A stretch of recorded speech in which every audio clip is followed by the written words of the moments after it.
در مؤسسه تحصیلات میانی عمومی رقم 14 ناحیه باجان غفورов دوره ولایتی آزمون آشپزی بهترین میان مؤسسه‌های تحصیلات میانی عمومی ولایت سوخت برگزار گردید. در این آزمون 10 نفر غالبان دوره منطقوی از شهر و ناحیه‌های اسفره، کنیبادام، باباجان غفورov، سپیتامین، جبار رسولوف و ناحیه شهرستان شرکت ورزیدند. آزمون آشپزی مکتب بار اول سال 2022 برگزار شده. از جانب آشپزهای اشتراک داشته، دیرکتوران مکتب‌ها و کمیته تدارکات آزمون خوب پذیرفته شد. اشتراکچیان آزمون مذکور با تحفه‌ها و شهادتنامه اشتراک در آزمون اهمیت جمهوری داشته قدرشناسی گردیده. از مصلحت‌های پرارزش متخصصان غذای مکتبی بهره‌ور و مهمتر از همه امکان نائل گشتن به عنوان بهترین آشپز مکتب در تاجیکستان در سال 2023 می‌شوند. طولی 23 سال می شود که من در آشپزخانه مکتب همچنین آشپز کار و فعالیت می کنم و برنامه باجرا به کودکان پخته خشک آماده ساخته می دهم. من هر روز برای 500 نفر کودکان خوراک گرم آماده می سازم. در مکتب ما 6 نمودی منیو هست. یک روز حسابی والدین و 4 روز دیگر حسابی باج خوراک گرم و استعمال میکنم. بچه‌ها این به داخل می شود گروه شوربا، جوری، لغمانی دستی، ثانی ماش برنج. کسبم را من دوست می‌دارم و این دوم دفعه می شود که من را دعوت میکنم به همین آزمون من اشتراک کرده ایستادم. خیر به همه آشپزان موفقیت می‌خواهم. برنامه غذایی مکتبی یک قسم مهم استراتژی دولتی عاید به پست کردن سطح کم‌وظیفتی توسط رشد با نظام معارف میباشد. وزارت معارف، حکومت‌های محلی، اساسیاسی‌های والدین و آموزگاران که در مکتب‌های ناحیه‌های زیر هدف تأسیس داده شدند، شریکان اساسی برنامه به حساب می‌روند که برنامه مذکور را در طول سال خوانش راهبری و نظارت می‌کنند. شریک اساسی برنامه این ریاست معارف ولایت سوخت می باشد که وظیفه مقامات اجرا کننده را وابسته به اجرایش عمومی برنامه و نظارت آن انجام می دهد. هر روز برای 300 بچه با کار میکنم. مکتب ماده دو تست می هر دو تست ما ادینه وای میکنیم. تیار میکنیم آپاتا.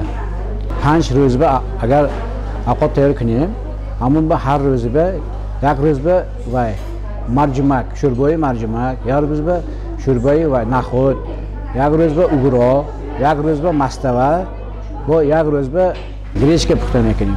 5 روز به 5 رخت میکنیم. ما دو تا یادمچی های از ساعت 7 سر میکنیم کاره، ساعت 4 به تمام میکنیم. وقت سه زنده خواندگی من دیپلمم های، دیپلمم سوم رزرد.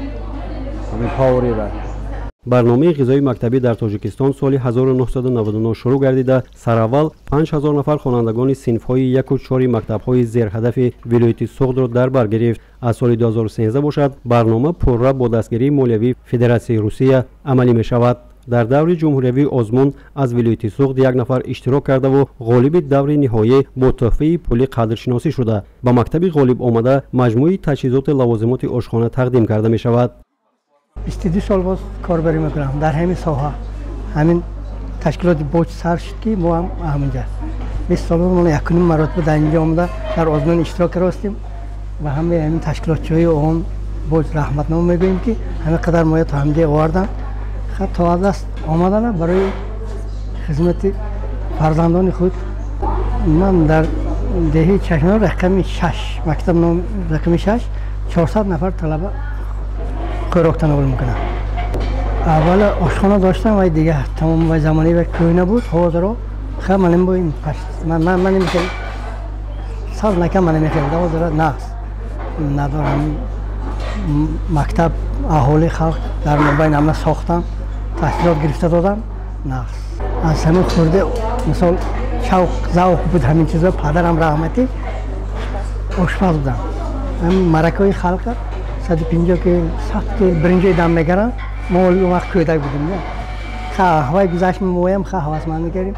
من بس خوندم هم من 22 سال باز خدمت خلق بودم. برای چی جوانی نمیاد همین ساحه با؟